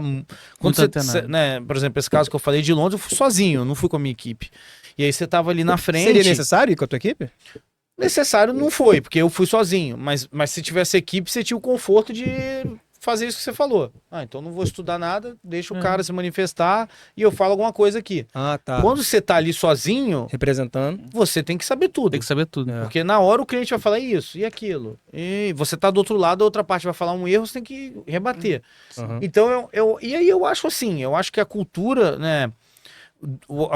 Eu peguei muito essa cultura do mercado americano. A cultura do mercado americano, o advogado, ele é hard worker a carreira inteira. Os escritórios americanos, eles pedem um volume de horas muito grande para sócio. Então, os meus chefes nos Estados Unidos, os caras tinham 60 anos e o cara trabalhava até tarde. Uhum. Então, para mim, isso não é algo que pesa, entendeu? Eu acho que você tem que ter um volume de captação e tem que ter um volume de trabalho para você ter uma formação e se manter atualizado para atender o seu cliente. Uma coisa leva a outra. Entendi. Giovanni, vamos falar um pouco agora sobre Project Finance. Eu sei que você faz muito lá. Você pode falar um pouco para a gente como é que é no high ticket, se tem como implementar isso no low ticket? Então, área de financiamento, na minha atuação pessoal, eu trago muito financiamento para o escritório. Trabalho em alguns, o que eu faço de uma forma mais intensa são financiamentos específicos da indústria de petróleo e gás, né? Sim. Que é a minha indústria. Eu estou envolvido em vários, mas esses são os que eu faço, e principalmente aqueles que são empréstimos ou financiamento de projeto para a indústria, porque aí são características bem específicas assim. Essa é uma área que ela é muito voltada, se você fala em realmente financiamento de projeto, para high ticket. Porque ela exige uma estruturação muito elevada. Sim. Agora, financiamentos corporativos de médio e pequeno porte, aí já são áreas que não necessariamente são high ticket. Né? Porque às vezes é um contrato meio que padrão que você vai pegar ali um empréstimo. Então, não, o seu... sei lá, falar de um tipo de negócio, eu acho que, aliás, as pessoas tinham que ter essa preocupação. Você tinha um restaurante, você tem um mercado, você vai pegar um empréstimo no Itaú, né? Você vai fazer um contrato. Eu acho que você devia mandar um advogado ler. Engraçado que as pessoas, às vezes, compram um imóvel de 1, 2 milhões de reais e mandam o advogado ler. Mas ele pega um empréstimo de 5 e não manda. E aí, você está sujeito a, né, eventualmente, o banco, e que, aliás, acontece muito, né, Geralmente banco... os contratos são de adesão, né? Tem alguma coisa que a gente possa fazer ali? Não, tem. Às vezes, algumas cláusulas específicas, você consegue negociar. Eu acho que o advogado que tem aquela experiência, ela sabe aonde ela pode mexer. Você não consegue mexer o contrato inteiro, mas alguma coisinha você consegue mexer. Né, vou contar uma história para vocês, né? Um dia, eu fui comprar um carro, e aí eu tinha que pegar um empréstimo ali, não queria usar o meu dinheiro. Eu falei, vou pegar aqui um pedaço do valor aqui, um empréstimo. E aí você tinha, sabe quando você vai no app do banco, aí tinha lá empréstimo, aperte aqui? Sim. Aí eu vi o juros, estava muito caro. Aí eu falei, cara... vou ligar pra gerente. Liguei pra gerente. Aí eu falei, olha, eu vi aqui e tal, mas aí eu falei pra ela assim, vocês têm o meu dinheiro aí aplicado, eu queria que vocês criassem pra mim um instrumento que é o seguinte, você trava o meu dinheiro, né, que é já a sua garantia. Isso. E você me faz um empréstimo com juros mais baixos. Ela conseguiu fazer. ela fez, meu juros foi super baixo. Muito mais baixo do que aquele que você apertava o app. Não, mas a ideia do banco é justamente essa, né? É te deixar na facilidade ali pra você sair apertando, mas você Então conseguir a a gente negociação. tende a achar, né, que algumas coisas são inegociáveis. Não necessariamente, né? Nessa área aí de ticket, né, menor que vocês estão e tal... Quantas pessoas eu vejo, às vezes, se endividando e aí o cara não para negociar com um cartão de crédito, por exemplo, e reduzir um pouco o valor. Todos esses cartões, os juros é tão alto que se você for lá negociar um pouco, você consegue baixar, entendeu? Sim, um sim, pouco sim. a Dá pra parcela, Dá pra baixar. condições de pagamento. Porque senão ele vai tomar um calote também. Sim. Então ele tem algum nível de flexibilidade. Algumas coisas não são, outras são. Eu acho que as pessoas têm que... vamos dizer assim, tomar um pouco mais de tempo, às vezes, para decisões financeiras. Eu acho que aqui no Brasil o pessoal não tem muito esse costume, não. Giovanni, você trabalha na parte de petróleo e gás, né?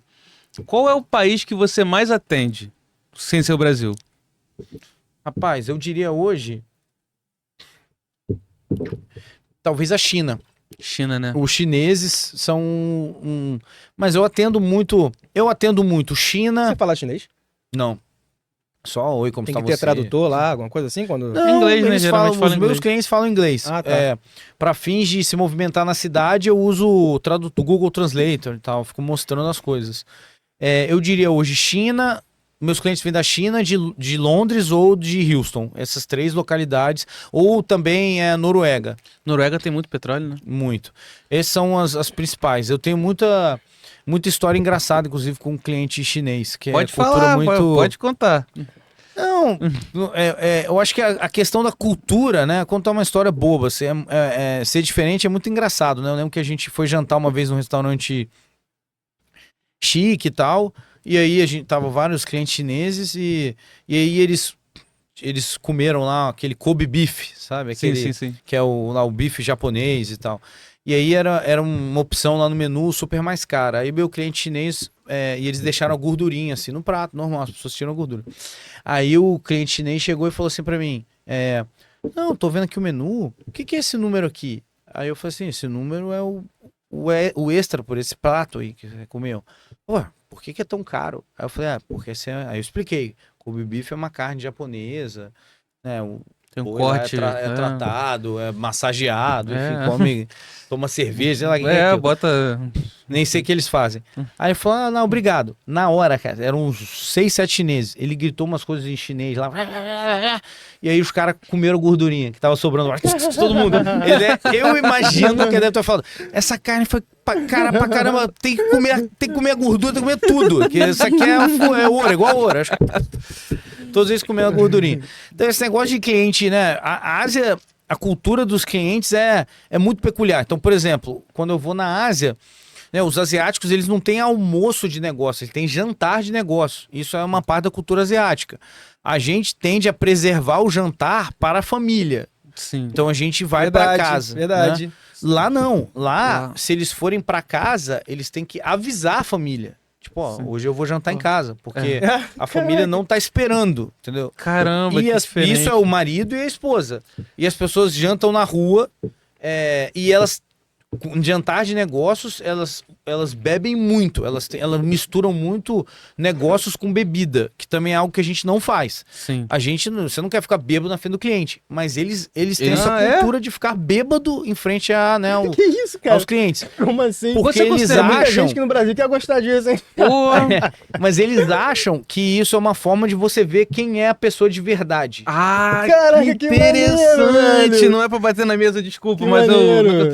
Eles ficar acham bêbado, eu vou assim, saber eu quem vou é saber você. quem é você, entendeu? Caramba. E de fato você cria, né? Você cria uma intimidade Você cria uma ali, né? intimidade, Cara, que né? doideira, Com a pessoa, que é um negócio incrível ali. Você Sim. tomar um porre ali, você cria uma intimidade, Isso, entendeu? cara, então eles fazem cara, que O mundo é negócio muito com a louco, bebida. né, cara? O mundo é muito engraçado, louco. né? Você disse Você que é engraçado, considera né? que você faz com esses clientes chineses se insere ali no China Desk ou é só a parte de petróleo mesmo? Não, hoje eu faço uma cobertura de China Desk. Então, eu vou para a China, eu não visito só os clientes de óleo e gás, não. Eu faço uma representação do Matos Do Filho Matos Filho, sim. como escritório para clientes Vocês chineses. têm clientes de energia nuclear em outros países? Energia nuclear hoje, aqui no Brasil... No Brasil é monopólio, né? A gente hoje tá atuando em Angra 3, né? Pro eu BNDES. vi. Mas em outros países a gente não tem atuação, não, com energia nuclear. Eu vi que vocês levaram até os colaboradores lá, né? Sim, sim. Inclusive na China agora fizeram um reator nuclear que vai ser feito, que vai ser movido a tório, né?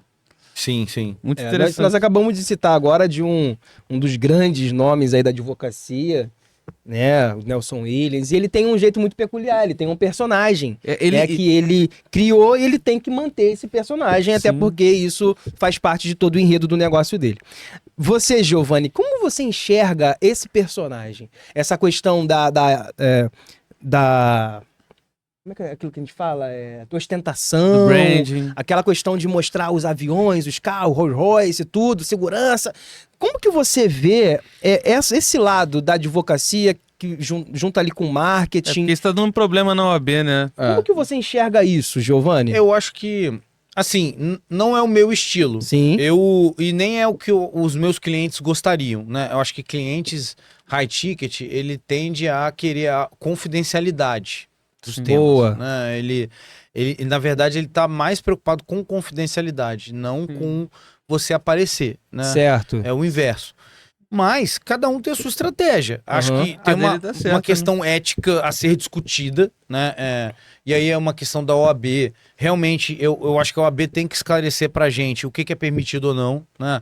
Isso não tá claro. Não tá Não claro, tá claro. tem muita coisa que não tá Não, clara. né? totalmente E eu acho que é fruto da internet, mas eu acho que tem que esclarecer, porque se outras pessoas quiserem fazer, que façam, né? Então, e eu acho que hoje algumas outras pessoas fazem também. Então, Há muitas.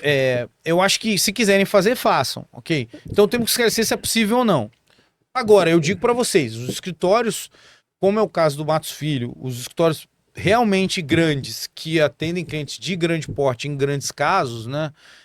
Eles tendem a ser muito menos, né, chamativos, né? Somos escritórios que a gente quer atender o cliente nas causas relevantes, até muitos desses clientes são empresas listadas, então Na elas bolsa. não querem Não quer. bolsa, não Sim. querem que você apareça, Uhum. né? Sim.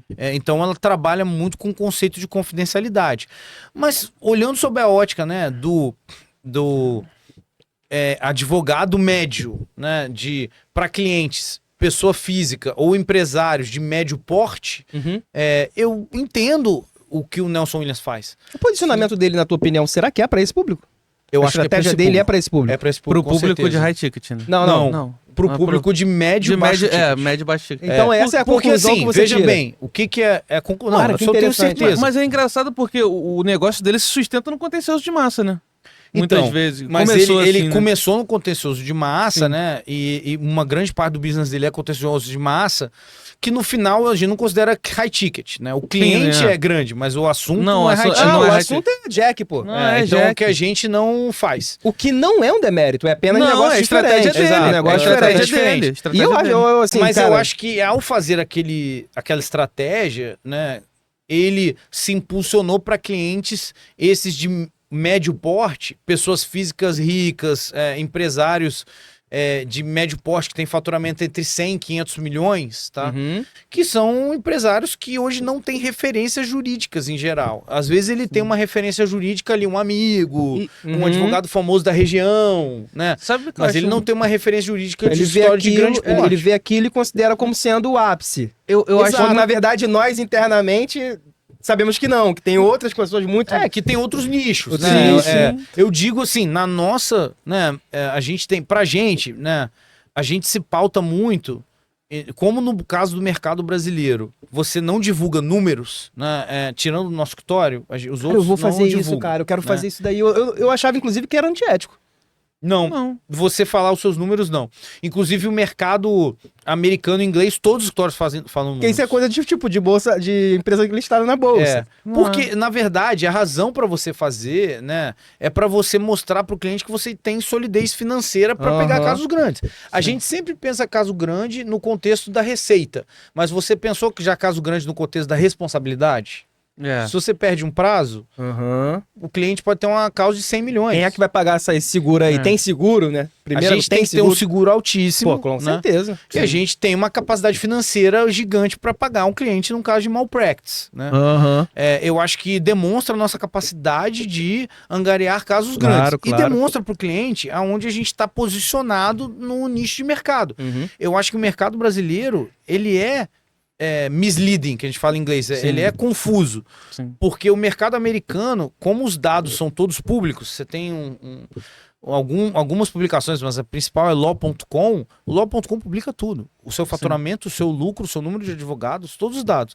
Então o cliente olha aquilo ali e eles falam, esse escritório está nessa faixa de mercado. Sim. Né?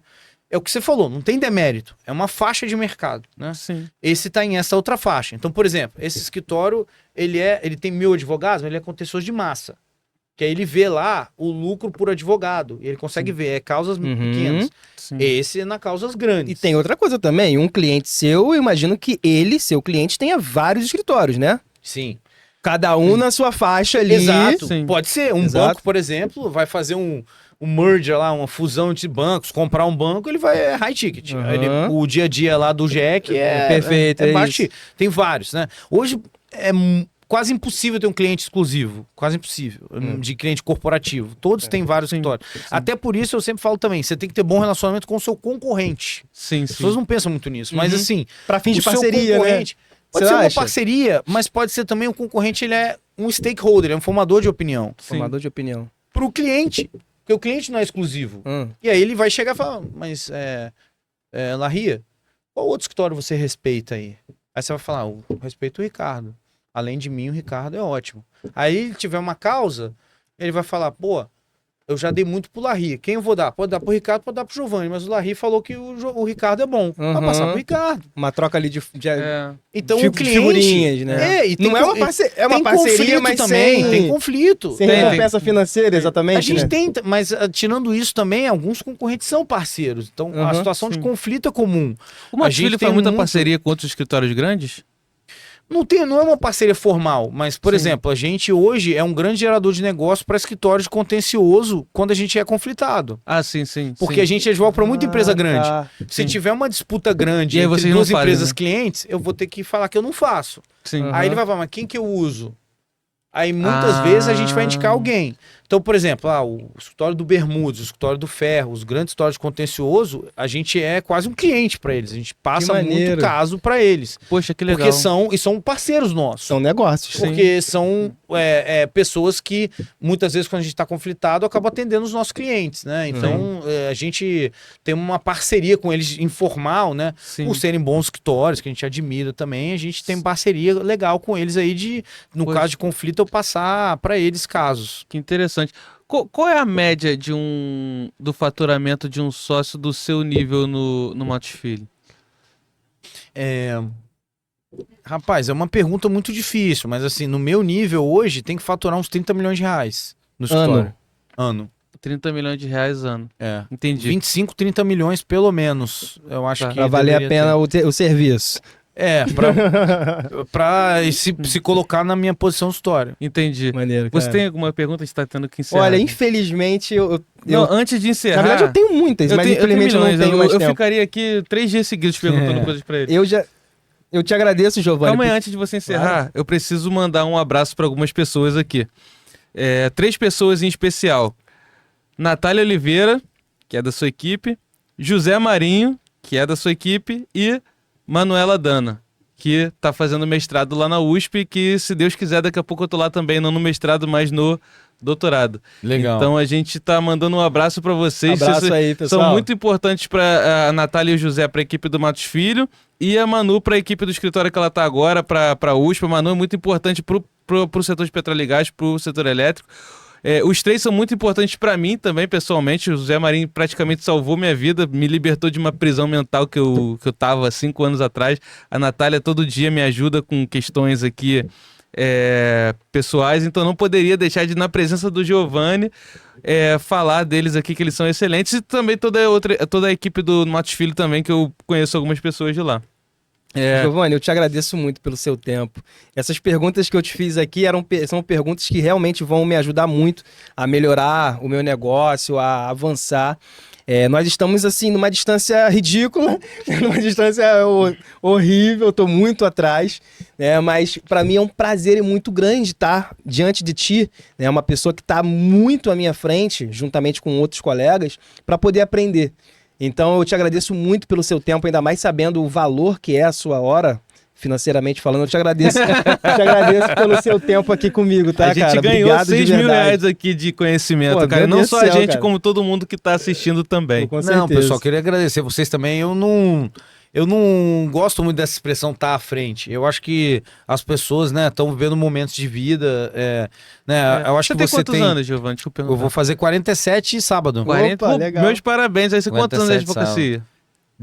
Tenho 24, vou fazer 25 anos de Pra advocacia. você ver como que a gente tava curioso na tua operação e na sua cabeça, que a gente nem Que a gente perguntou nem sobre vida perguntou, pessoal, já- sabe? A gente já É fez que direto. A gente ia falar também que você é DJ, que você faz as... É verdade, é crossfiteiro. crossfiteiro. Poxa, e aí a gente nem conseguiu abordar essas coisas que a legal. gente pesquisou muito aí essa vida pessoal. Eu tenho. A gente pode fazer uma abertura Não, agora. você pode mandar pra mim a lista lá que eu com certeza vou ouvir hoje mesmo. Eu tava pra te perguntar, DJ, pedir só um tempo. Eu tive essa semana a maior notícia, assim, como DJ, na minha carreira de Cara, DJ, né? Que cara. nessa eu tô começando, né? Vamos dizer. Mas eu lancei minha primeira música autoral no dia 25 de abril. E aí no sábado.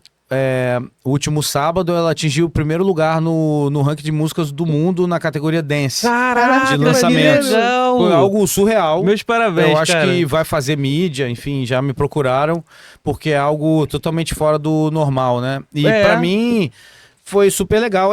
Eu acho que eu sempre tô querendo me desafiar e aí uma coisa que eu tenho buscado nesse aspecto, né, Tem negócio de royalty musical também, não é sei só pensa em dinheiro, né, cara? Rapaz, esse maluco, Mas, cara, pra ele tá falando isso pra mim, pô. acho que eu tô com ele porque... Não, mas eu acho que a questão da música, primeiro, é Eu amo uma música. paixão que eu já tinha, né? Eu quis arrumar uma forma de explorar, mas mais do que isso, eu acho que a profissão da advocacia, ela é vista como algo muito conservador, né? E eu acho que a gente tem que quebrar esse paradigma, entendeu? De que, o advogado é aquele cara sério que, pô, não sabe, assim, é doutor, sabe? Eu acho que Fala você palavrão. tem... Exato. Eu acho que você tem que começar, né, a mostrar que o advogado é um cara legal também, que o advogado tem os seus É hobbies, crossfiteiro, que é o DJ. advogado faz sua atividade física. Você toca algum outro instrumento ou só... Eu já tocava violão quando eu era mais novo, que foi a minha origem musical. Mas hoje em dia você não tem esse negócio de tocar violão em público. Não, Então não. foi por isso que eu entrei pro lado de música eletrônica. Se você precisar um dia de uma melodia de guitarra, pode contar comigo, porque Beleza, eu sou isso guitarrista também. Mas é algo que realmente, sim, a música e o crossfit, ou atividade física, primeiro assim, né, atividade física é algo que eu recomendo muito. Sim. É muito bom pra mente e eu acho que os advogados tendem a ser pessoas que nos cuidam muito. Eu acho que eu começo meu dia sempre com uma atividade física, tá? Assim, de 7 dias, 6 dias por semana eu faço atividade física. E a parte da música, eu acho que você tem que ter algum hobby. E esse hobby, ele tem que ser algo que você seja apaixonado. Sim, sim. Poxa, eu fico muito feliz de ter, porque o Larry também é músico, eu também sou músico, Que então legal, cara. Pô, a gente muito pode... É bom, é um bom hobby. É um bom hobby. Mas eu vou dizer, sabe uma coisa que me surpreendeu? Vocês estão falando que vocês são músicos. Eu, durante muito tempo, eu tinha medo de falar para outros advogados e para clientes que eu tinha envolvimento com a música eletrônica. Medo, porque eu achava Talvez o que eu ia ser conservadorismo, né? julgado. Fala, pô, mas esse cara pirou. Não, Na mas verdade, eu acho que essa pode ser a primeira interpretação de muita gente, Giovanni. pode, porque, Essa é a primeira impressão porque de muita as gente. pessoas pensam logo na música eletrônica, pensam no ambiente, pensam em outras coisas que a música que dos preconceitos que na verdade não são necessariamente aquilo, né? Mas aí eu me surpreendi uma vez que eu comecei a falar dentro do escritório, foi muito bem recebido. Hoje eu já toco em todas as festas do Matos Filho. Caraca, que legal! Que é muito legal. Mas além disso, os clientes também receberam bem. Eu tive uma experiência, várias, mas, por exemplo, uma vez o meu sócio estava me apresentando para um cliente da área, aí ficou falando, ele é super advogado de óleo e gás e tal. E aí o cliente tava meio assim, Tá. Só mais do não, mesmo. não me interessa, Mais do mesmo. Aí ele falou, e ele também é DJ. Quando ele falou que é DJ, o cara parou assim e falou, calma aí, então agora eu vou conversar com você. Que legal, maneiro. E hoje, então, acho que virou quase que uma atração pros clientes. Eu acho que ele tem um assunto pra conversar ali, que Um é assunto fora extra ali, tem né? da um- advocacia. Tem um break the ice, né? É break the ice que Legal. fala? É, quebrar o gelo. Quebrar o gelo. Eu acho que é outro ponto relevante também, né? Que as pessoas têm que aprender. Eu acho que você só consegue criar intimidade se você der intimidade. E aí você, obviamente, tem que ter limites pra isso. Claro. Mas eu acho que a inteligência emocional para você criar network, relacionamento, ela parte da ideia de que você vai abrir um pouco da sua intimidade pro próximo. Poxa, eu nem consegui perguntar nada de networking pra ele, meu Deus do céu. Pessoal, estamos encerrando aqui mais um episódio do nosso podcast. Eu gostaria de agradecer você, Giovanni, por ter vindo aqui prestigiar o nosso Giovanni. podcast. Obrigado pelo seu tempo. E irmão. a gente encerra por aqui. Até o próximo episódio. Obrigado, pessoal, por ter nos assistido até aqui. E até o próximo episódio. Até mais, tchau.